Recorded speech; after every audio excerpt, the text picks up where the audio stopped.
Bon, on réagit aux dévotés.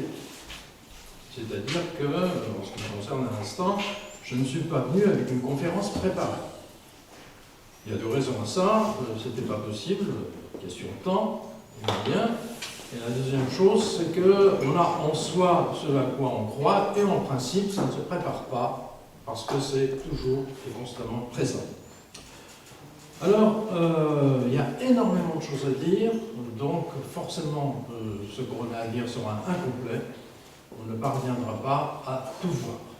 Mais d'autres circonstances qui nous réuniraient à l'avenir peuvent être de bonnes occasions d'aborder des questions qu'on n'aura pas abordées aujourd'hui, par exemple, ou d'affiner un certain nombre de points qui le méritent réellement. Hier, à un moment donné, je suis intervenu une fois, j'ai levé la main et j'ai dit quelque chose. Donc je vais partir de là. Et auparavant, je rappelle que nous avons eu, parmi toutes les interventions, depuis qu'on est réunis ici, deux interventions qui m'ont paru capitales. Celle de Yeriché Golesian d'abord, qui est venu parler au nom de Jajjoum, mais nous connaissons Yeriché Golesian avant Jajjoum.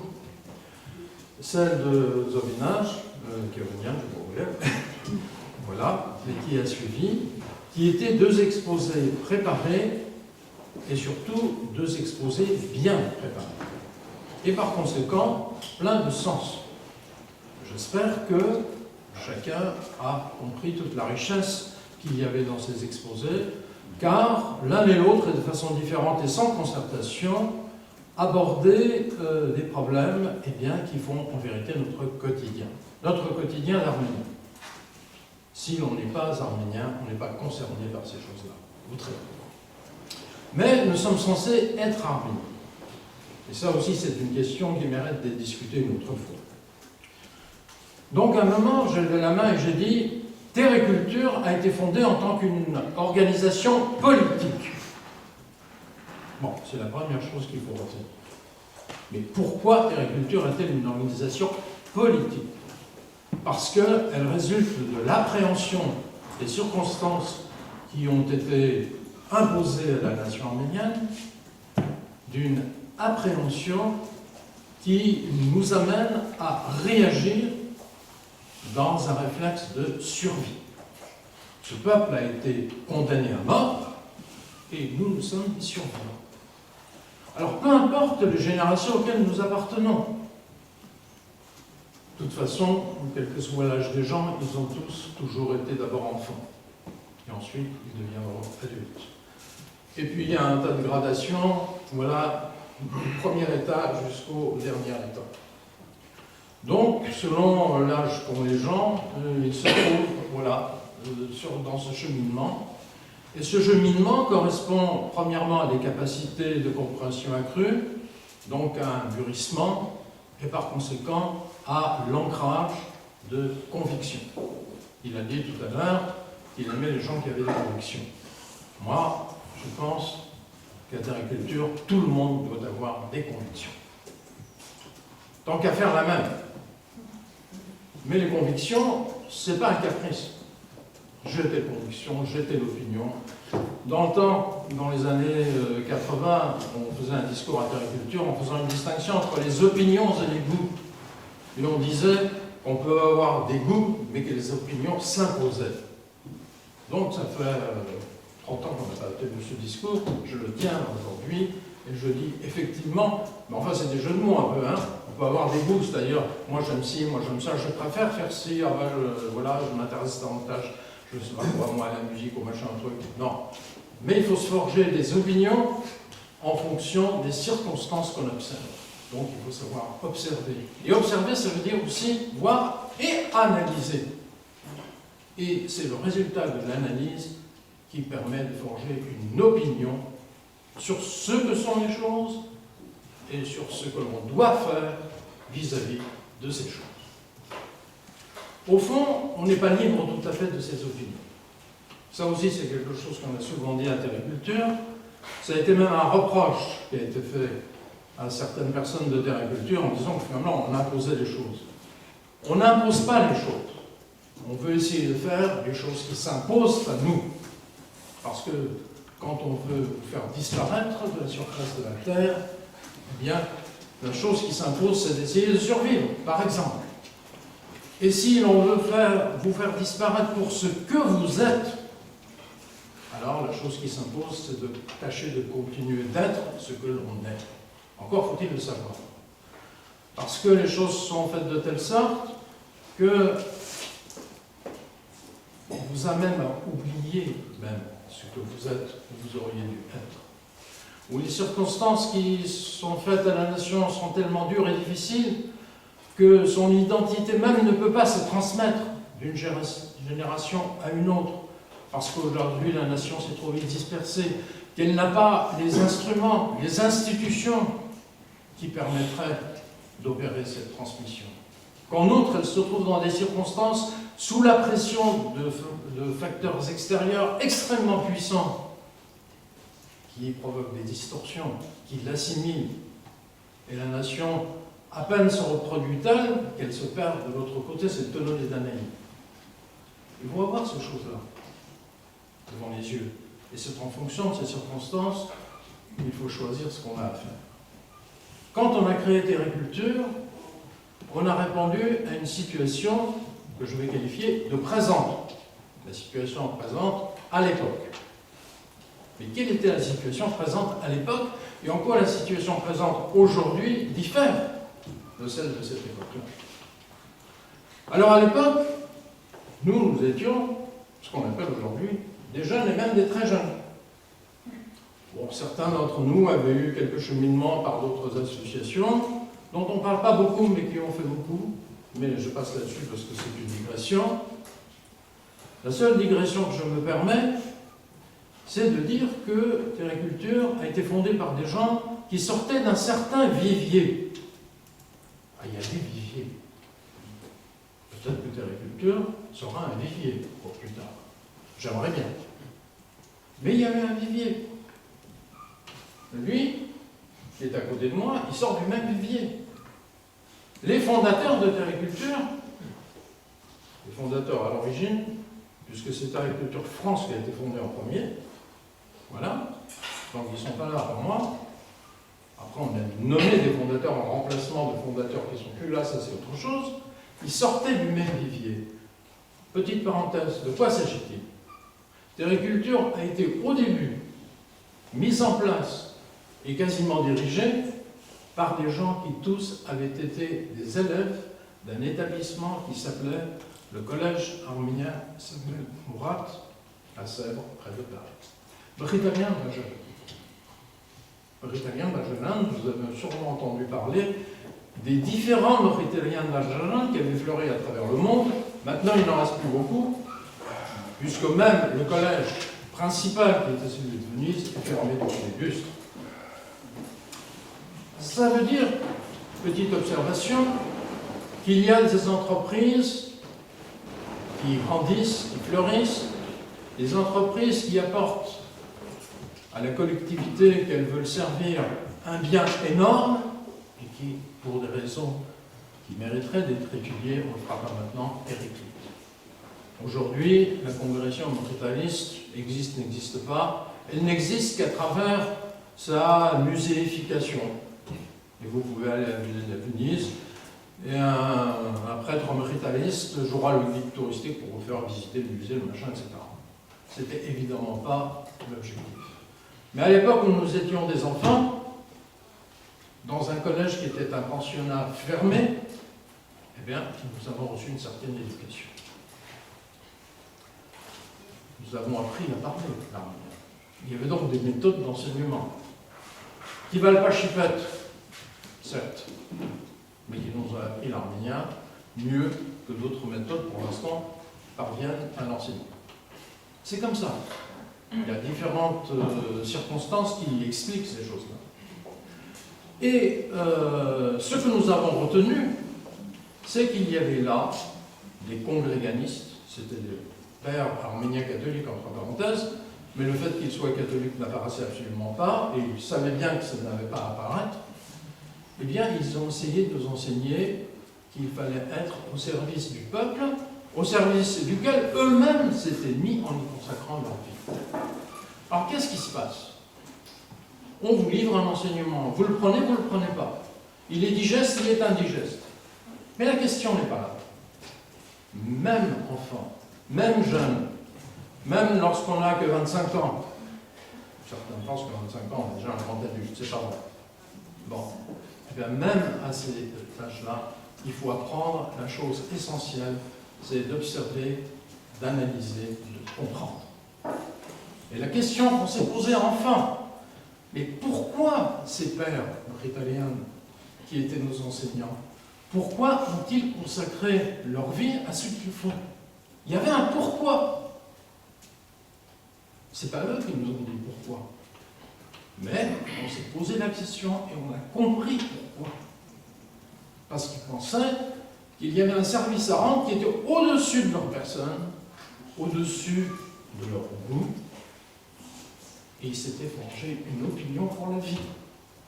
Et cette opinion, c'est que le peuple, la collectivité dont ils étaient issus, dont ils étaient des enfants orphelins d'ailleurs pour la plupart, des rescapés évidemment des massacres et des génocides, eh bien, leur imposait ce service. Et alors, nous avions les curés, comme on les appelait, les partabettes, voilà, avec quelquefois des espèces de soutanes élimées, etc. On voyait bien que la soutane était élimée. Et puis, plus tard, on est devenus les égaux de ces gens-là. Il y a un personnage que certains connaissent, mais vous êtes tous trop jeunes pour l'avoir connu personnellement, par exemple, qui est devenu ensuite abbé général de la Convocation à Venise, qui s'appelait Aiserote Apelian. Aiserote Apelian, qui était le préfet des études, puis il est devenu directeur, un homme que tout le monde craignait, etc., qui était terrorisé par Aiserote Apelian. Bon, Aiserote Apelian, quand on a eu 20 ans, 25 ans ou 30 ans, on est devenus ses égaux. C'est-à-dire qu'on est rentré dans le même chemin qu'il avait pris. Et on a essayé de rendre les mêmes services qu'il avait essayé, lui, de rendre. Avec ce Apelian, un jour, la seule fois que j'ai pu l'inviter à la maison, avant qu'il ne meure, m'a expliqué sa situation d'enfant. Et sa situation d'enfant se résumait dans une scène où, à Marache, nous sommes en Cilicie arménienne. À Marache, la foule musulmane pourchasse les Arméniens, ils sont regroupés dans une église, on ferme les portes, il y a là l'évêque, il met ses plus beaux habits liturgiques,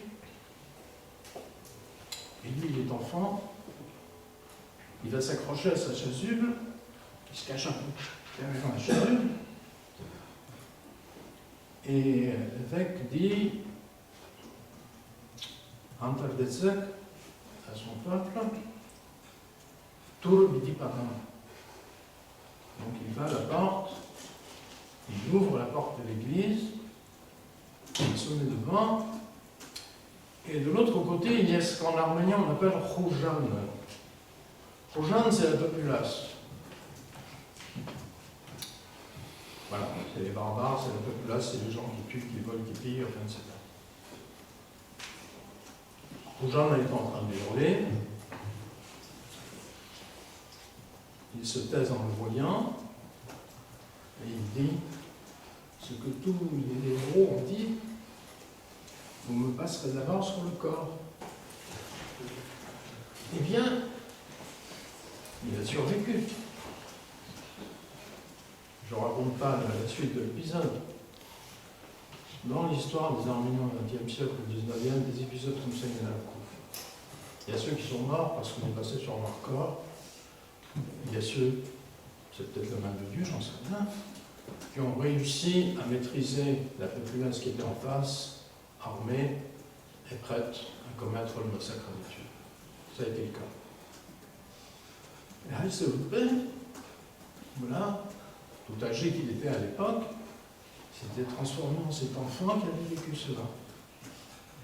Et donc, la réponse définitive qui permettait de savoir qui était le personnage est venue tardivement, compléter ce qu'on avait compris par l'observation et l'analyse qu'on avait fait des choses en disant voilà, eh bien, c'est un orphelin, c'est un rescapé, il a voulu consacrer sa vie à la réparation de ce que son peuple avait subi. Alors, j'en finis avec la parenthèse.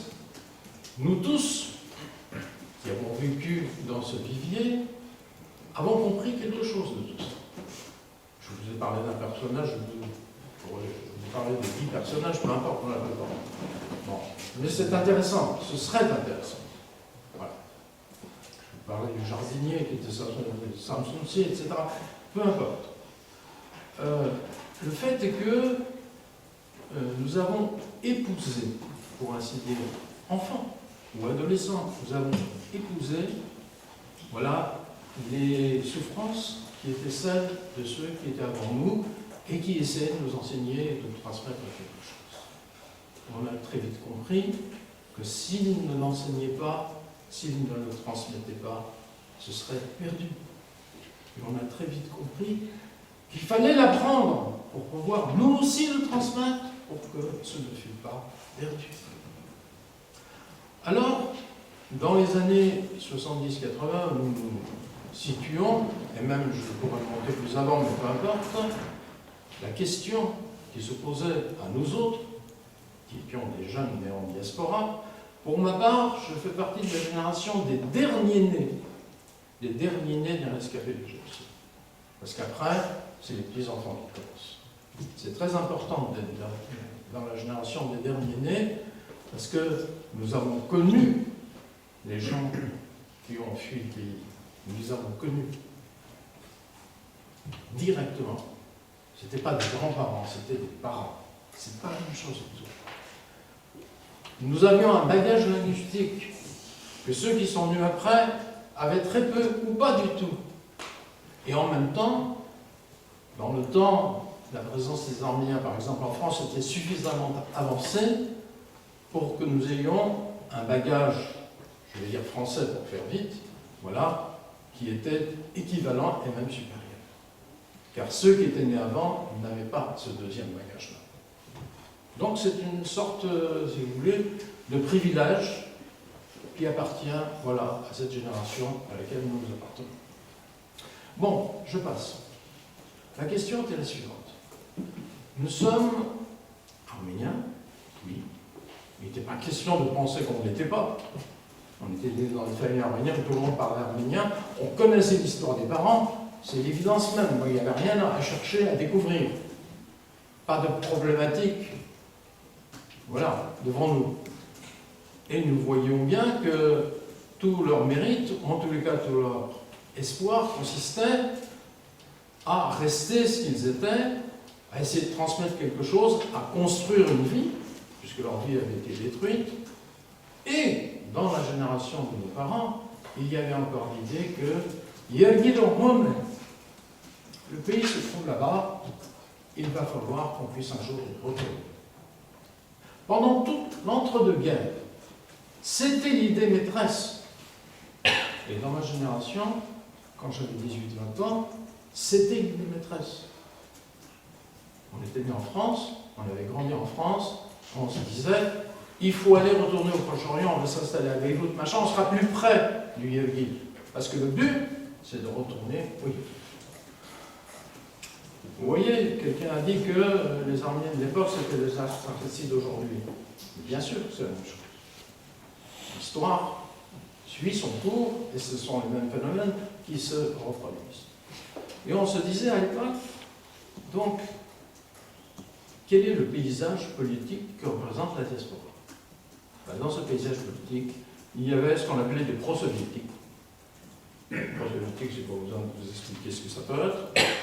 Il y avait des anti-soviétiques, alors généralement ça consistait à Tachnak-Sagan, bon, qui avaient été les maîtres de l'éphémère Première République de 1820 à 21. Bon, alors il y avait une espèce de mythologie des gens au sujet de Tachnak-Sagan, dont on entendait que les bienfaits et jamais les malheurs causés. Enfin, peu importe, c'était comme ça. Et puis, il y avait aussi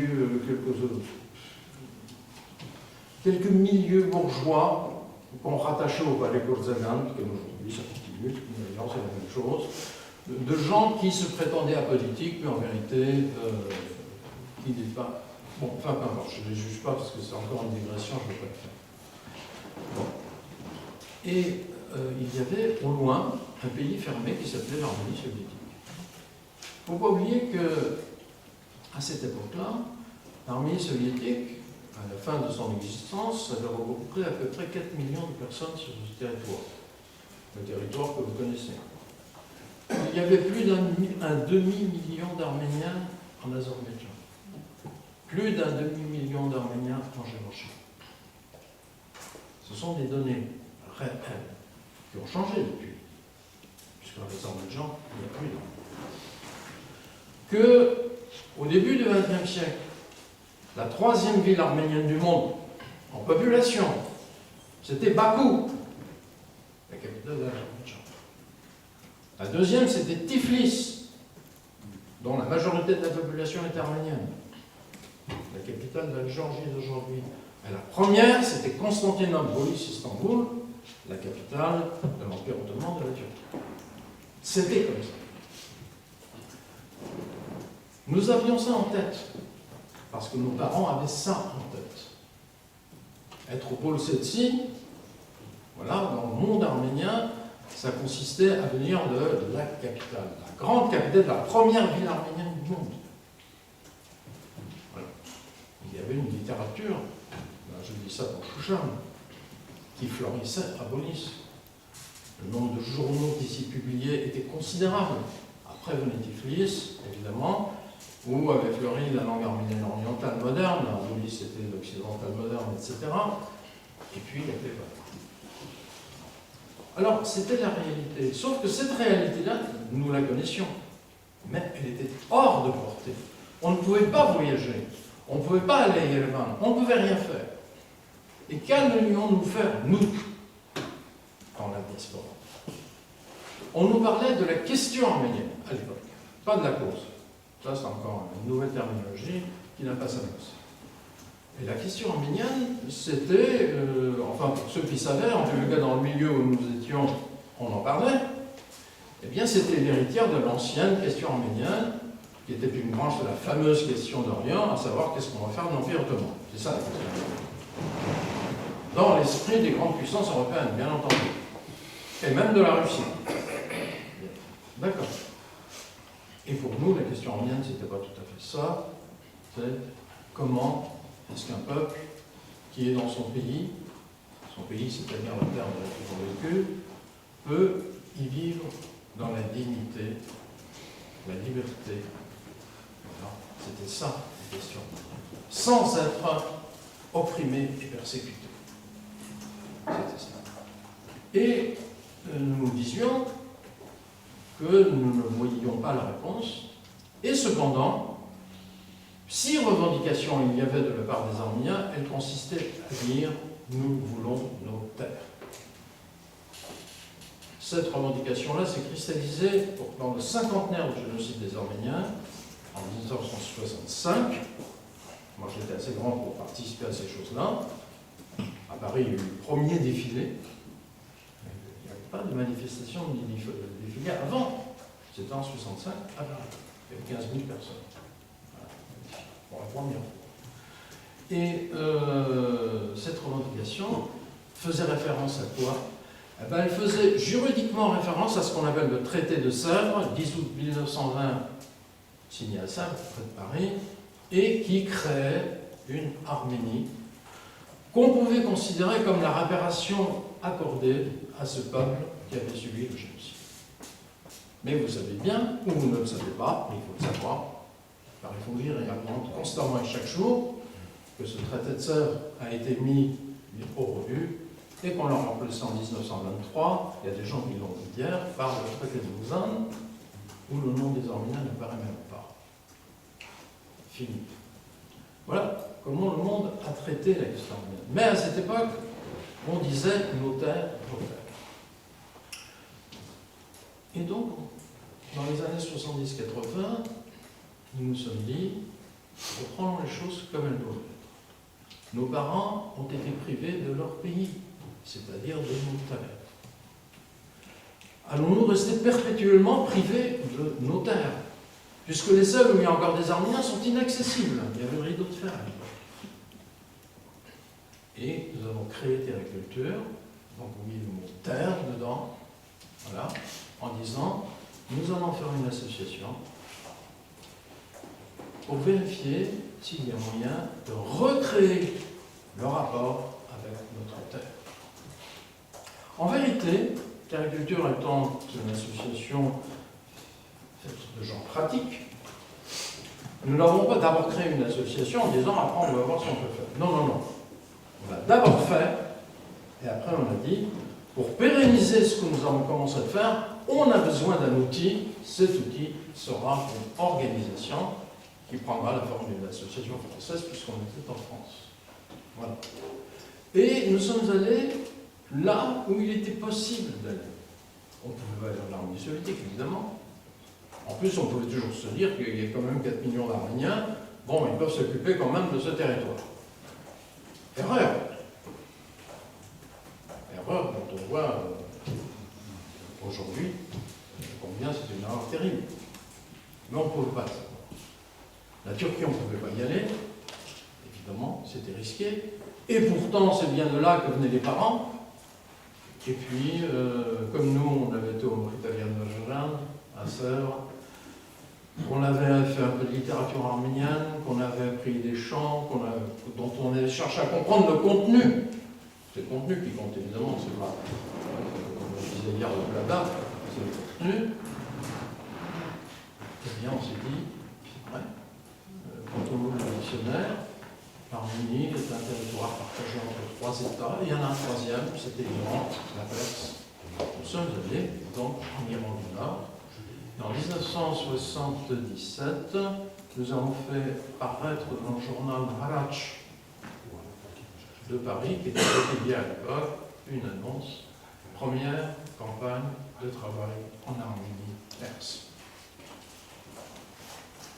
Et une cinquantaine de personnes se sont présentées. On est allé les chercher, mais elles se sont présentées comme annonce. Et nous sommes allés là-bas. Dans quelle idée? Eh bien, dans l'idée, au contact de la terre et de ce qu'elle portait encore, on a choisi le monastère de Saint-Thaddée, donc c'est monumental et extraordinaire, eh bien, nous puissions reconstituer le monde qu'on avait essayé de faire disparaître.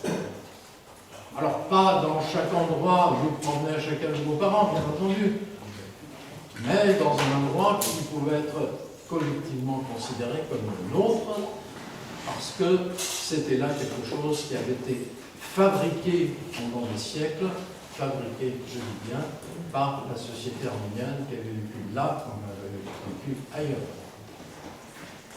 L'idée est donc de reconstituer, de faire fonctionner une société arménienne à nouveau. Et une fois qu'on est à Saint-Thaddée, qui était à London, entre parenthèses, nous observons les lieux et nous voyons qu'il y a du travail. Et parce que c'était Saint-Thaddée, tout simplement, eh bien, nous avons pensé qu'il fallait travailler à la restauration de Saint-Thaddée. C'est-à-dire que l'héritage vers lequel nous étions allés, qui se présentait à nos yeux, là, tel qu'il était, en tant qu'un monument extraordinaire, eh bien, il avait ses blessures. Et cet héritage-là nous parlait en disant, voilà, pense-moi, parce que j'ai pas une blessure. La première campagne de Terre-Culture en 1977 a été faite pour ça. Donc c'est pas du tout dans l'idée qu'il faut restaurer des monuments, faire ceci, cela. Pas du tout. C'est pas ça la question. La question, c'est que si tu retrouves un morceau de territoire qui a été ton pays millénaire, en fait, depuis la nuit des temps, tu te mets tout de suite au travail. Tu te mets tout de suite au travail pour réparer ce que les circonstances ont abîmé. Dans ces circonstances, il y a aussi quelquefois l'incapacité ou l'incurie des Arméniens. Ça fait partie des circonstances. On n'est pas un peuple parfait, bien entendu. Mais on s'est mis au travail. Et ce qu'il fallait faire quand on était à Saint-Adé, c'était de réparer Saint-Adé, bien entendu. Saint-Adé, ça vous donnait des tas de choses. Ça vous montrait tout simplement que pendant 1000, 2000 ans, des Arméniens avaient vécu là, ils avaient bâti ça. La grande église, la deuxième de Saint-Adé, elle a été bâtie au début du 19e siècle, elle est restée inachevée. Elle est restée inachevée. Pourquoi? Il y a des circonstances. Il fallait apprendre quelles étaient ces circonstances. Tout autour de Saint-Adé, il n'y avait que d'anciens villages arméniens. Il n'y avait plus d'Arméniens. Pourquoi? Vous allez savoir pourquoi il n'y avait plus d'Arméniens. Sans doute pour des raisons analogues pour lesquelles il n'y avait plus d'Arméniens en Arménie turque, qui est un pays immense, l'Arménie turque. Ce n'est pas la petite Arménie d'aujourd'hui. Voilà. Alors on a cherché à savoir pourquoi. Puis on a compris pourquoi. Je vais pouvoir vous dire, on n'a pas le temps de faire cette conférence. Et on s'est dit peut-être que c'est un endroit où on va pouvoir regrouper des Arméniens. On n'est pas des sionistes. C'est pas 2000 ans après en disant mince, 2000 ans avant, on avait un endroit, on va aller, on va chasser les autres, on va s'y mettre. Ça, c'est autre chose, c'est la question israélo-palestinienne. Parce qu'il faut la voir aussi comme elle est en réalité. Non, c'était pas ça. Ça datait d'hier. Ça datait d'hier. Les fameux fédéines révolutionnaires arméniens qui allaient combattre pour défendre le paysan arménien en Arménie turque au début du XXe siècle, donc c'était hier au début du XXe siècle, eh bien, parfois, ils faisaient un détour par la Perse, c'est-à-dire l'Iran, parce que la frontière était plus perméable, ils passaient à Saint-Adé. Voilà. On trouvait des tombes. Il y avait des tombes de fédéines dans la région. Bon, alors, tout ça explique pourquoi Terriculture a choisi d'être ce qu'il est. Terriculture a choisi d'être ce qu'il est, et non pas dans l'idée que nous allions constituer un nouvel État, mais tout simplement dans l'idée que ce qui était fondamental à la survie d'un peuple, c'était le pays qu'il avait connu, qu'il avait fait naître. Donc, il y a une problématique à Terriculture, on en a un peu parlé hier, qui est celle du pays et de l'État. Les Arméniens de la diaspora se sont consolés en disant il y a un État. Il y a Yerevan. Il y a des gens qui se consolent encore aujourd'hui en disant il y a un État. Parce que, dans l'imaginaire de tout le monde, l'État est l'expression, l'organisation institutionnelle de la nation. Mais il se trouve que ce n'est pas vrai. Ça devrait être comme ça, mais ce n'est pas comme ça. On ne le savait pas. On pensait qu'il y avait un État, c'était très bien. Mais nous, à Terriculture, nous savons que ce qui prémait, ce n'était pas l'État, c'était le pays. Et on disait, les Arméniens ont un État et ils n'ont pas de pays. Les Kurdes n'ont pas d'État, mais ils ont un pays. En plus, c'est le nôtre. Oui. C'est des analyses qui ne se faisaient nulle part ailleurs. Et je vous le dis aujourd'hui, elles se font nulle part ailleurs aussi. À Terriculture, venir comprendre ces choses-là, c'est encore quelque chose de singulier. Et donc, si à l'époque, en faisant cela, nous avons apporté une réponse d'actualité à l'appréhension, comment dirais-je, de l'environnement politique dans lequel se trouvait le peuple arménien, nous faisions donc un travail qui n'était pas un travail passéiste. C'est pas parce que vous retournez au pays que vous êtes passéiste. D'ailleurs, je ne sais pas ce que ça veut dire, passéiste, en vérité. Bon. On ne peut pas passer sa vie rien qu'orienté dans le passé. Sauf qu'il ne faut pas oublier que le présent est au fondement du passé. Et qu'il n'y a pas d'autre explication que le passé au présent, et par conséquent à l'avenir qui va se construire.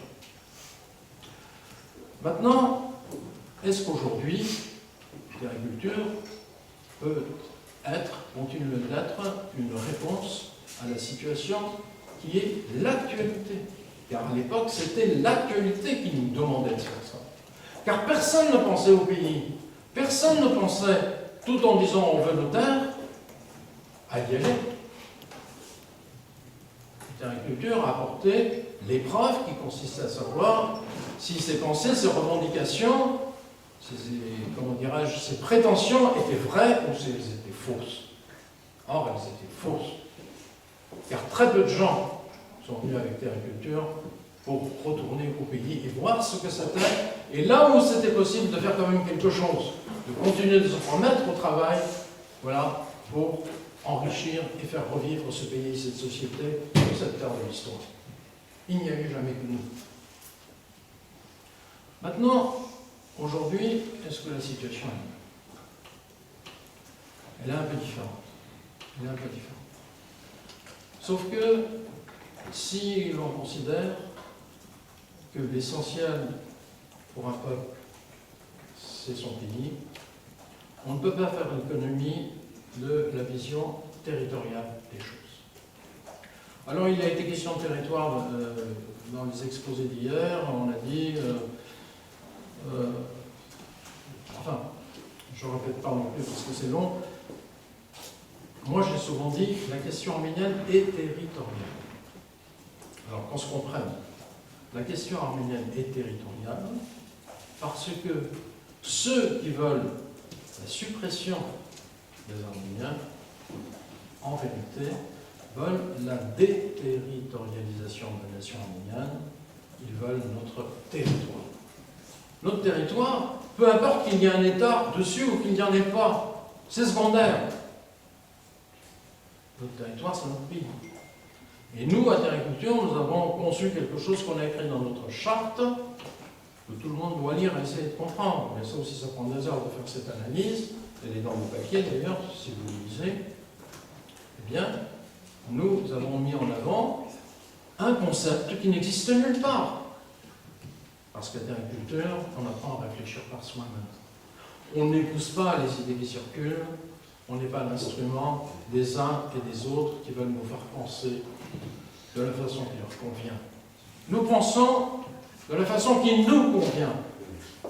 Et pour penser comme il nous convient, il faut savoir ce que nous voulons. Donc il faut avoir des objectifs clairs en tête. Et nous voulons, en tant que peuple, en tant qu'identité, en tant que nation, et c'est ça l'idée de la nation, survivre. Et survivre avec des droits élémentaires. Et le premier de ces droits, nous, dans notre charte, nous l'avons exprimé, nous l'avons défini comme étant le droit au pays. Voilà. J'ai écrit un article là récemment, dans la lunch. Vous lisez pas les journaux, c'est votre problème, il vaut mieux les lire, et dans lequel j'essaie de vous dire que voilà, le droit au pays, pour les peuples et les nations, ça relève de ce qu'on peut appeler un droit naturel. C'est pas le droit international public, le droit des gens, ceci, cela, etc. Ça, c'est le résultat de rapports de force conjoncturelle entre les États et les sociétés. C'est pas ça. C'est au-delà de tout ça. Si depuis 2000 ans tu as vécu sur cette terre, voilà, c'est la tienne, c'est ton pays. Et te priver de ça, c'est te priver d'une part de toi-même. Et vouloir se réapproprier cela avec ou sans État. Voilà, c'est un droit naturel. C'est ça qui est écrit dans la charte de Terriculture. Et on a même essayé de définir ce qu'est ce pays arménien. On l'a défini par rapport à l'histoire, forcément. Mais tous les peuples et toutes les nations n'ont pas une histoire de 2000-2500 ans d'ancienneté. Mais les Arméniens l'ont. On a dit, le pays arménien, c'est la Grande Arménie, la Petite Arménie, c'est la Cilicie. C'est-à-dire là où les Arméniens ont toujours vécu. Ils ont eu des États, des principautés, ils n'en ont pas eu, ils sont tombés sous la domination des uns des autres. Où dis-je pas né? N'empêche que, nous, si on a un droit à être hébergé sur cette terre, c'est ça. Et en dehors de ça, nous sommes des exilés à travers le monde. Et ça, c'est ce que veulent les autres, que nous soyons des exilés à travers le monde. Et le monde devenant ce qu'il est en train de devenir, nous serons, voilà, nous ferons partie de toutes ces choses qui vont se diluer dans le marasme qui nous attend. Mais nous voulons rester ce que nous sommes. Et pour ça, nous avons besoin de notre pays. Quelqu'un a dit hier, notre langue est notre pays. C'est vrai, c'est une partie de notre pays, mais c'est un euphémisme ou une métaphore. car le pays, avant tout, c'est d'abord un pays. Voilà. Métaphoriquement, la littérature, ça peut être tout le pays, la musique, le machin, le truc, d'accord, mais tout ça, ça fait partie d'une unité générale. Donc, à Terriculture, nous croyons en ça. Nous croyons à la nation, davantage qu'à l'État. Et là, vous voyez ce qui se passe par exemple en Europe, à travers le monde, à travers tout ce processus de mondialisation qui consiste à détruire patiemment, mais d'une façon tout à fait constante et régulière, les identités, les nations, toutes les formes de solidarité humaine qui contreviennent à l'idée qui est poursuivie par ceux qui poursuivent cette idée. Et nous, à Terriculture, quand il y a eu le premier, je me rappelle, le premier acte de la mondialisation, on avait fait un séminaire, j'étais à Fortville, et on s'est dit, qu'est-ce qu'on va faire face à la mondialisation? Comment est-ce qu'on va pouvoir sauver notre identité face à la mondialisation? C'est pas d'aujourd'hui qu'on se pose cette même question en Terriculture. Et la question est toujours d'actualité, elle a encore plus d'actualité aujourd'hui. Bien, face à la mondialisation, nous resterons ce que nous sommes. Les processus de mondialisation, d'assimilation, de soumission, etc. ont toujours existé. Au début du IVe siècle, le Royaume-Uni a adopté le christianisme. Bon, peu importe la date exacte, on dit que c'est 300 ans, admettons que ce soit dans 300 ans, d'accord? Elle a adopté une religion, comment dirais-je, la religion des gueux, des pauvres types. Elle n'a pas adopté la religion d'un empire, d'un royaume, d'un machin. Bon, elle l'a adoptée parce qu'elle a pensé que ça pouvait lui servir d'arme pour renforcer une identité, avoir une carapace de plus face à toutes les forces dominatrices qui se présentaient à cette époque-là. Et Beaulieu, qui est chroniqueur, qui a écrit la vie de Sophocles, l'inventeur principal de l'alphabet arménien, a cette phrase extraordinaire, il dit « Dieu parle désormais en arménien ». Dieu parle désormais en arménien. Ça veut tout dire. Ça veut dire que ce peuple est en train de se construire une identité en adoptant une religion qui est la religion de l'égalité et de la vie. Et par-dessus le marché s'identifie à la parole divine, et la parole divine s'exprime désormais en arménien. Et puis, il y a eu l'invention de l'écriture, de l'alphabet. C'est la même chose. Il fallait doter ce peuple d'instruments qui renforçaient son identité, sa capacité de résister à un environnement puissant, et ils l'ont fait. Rien que ces deux éléments, sans parler du reste, ont permis à ce peuple de traverser les siècles, de perdre même son état. Si cet état a ressuscité un certain temps, dans différentes circonstances, c'est possible. On l'a reperdu. Bon, au XXe siècle, on a essayé de recréer un état, etc. Mais la nation, elle, a survécu. Et évidemment, la chose la plus importante, c'est qu'elle a survécu tant qu'elle était dans son pays. Et la plus grande catastrophe que le peuple arménien ait connue, évidemment, c'est celle du XXe siècle. Elle a été privée des 4/5 de son pays.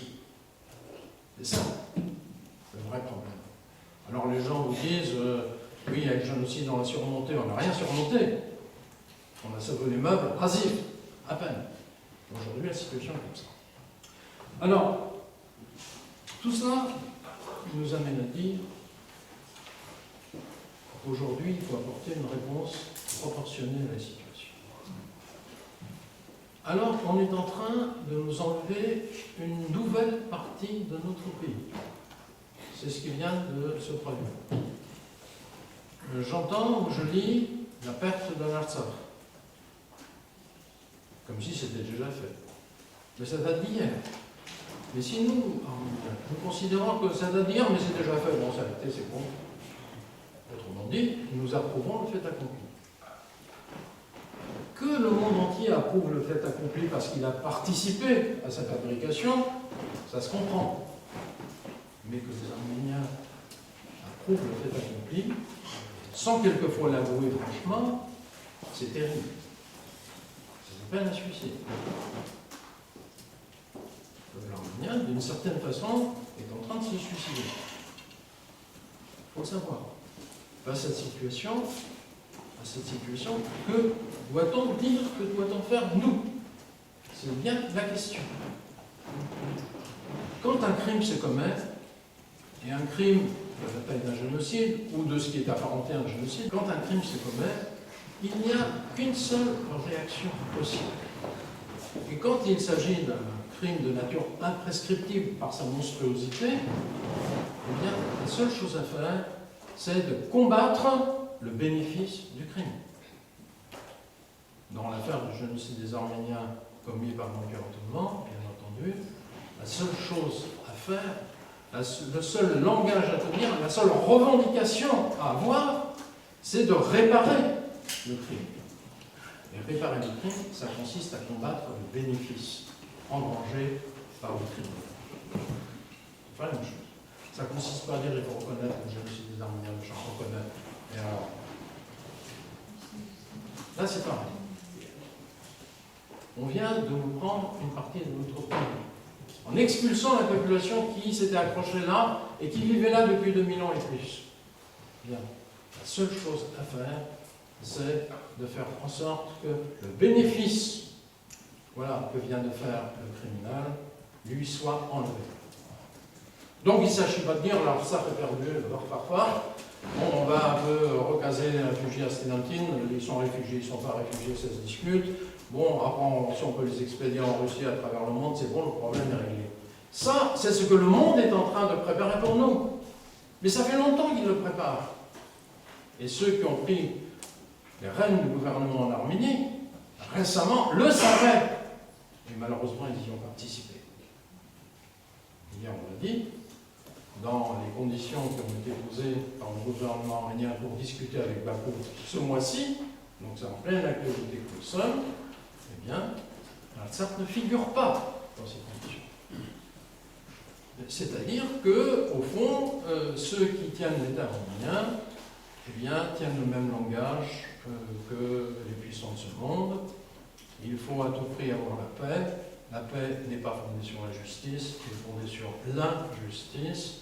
Elle est fondée sur le silence imposé aux victimes, imposé aux faibles par les forts, qui n'en font ce qu'ils veulent, et les plus mauvais servent d'instrument dans cette affaire. C'est comme ça. Mais eux, parce que c'est les plus mauvais, comme disait quelqu'un hier, que les Turcs fassent des turqueries, nous le savions. Nous sommes les premiers à le savoir, et pourtant nous faisons ça. Dans la situation actuelle, donc, cette agriculture doit faire quelque chose.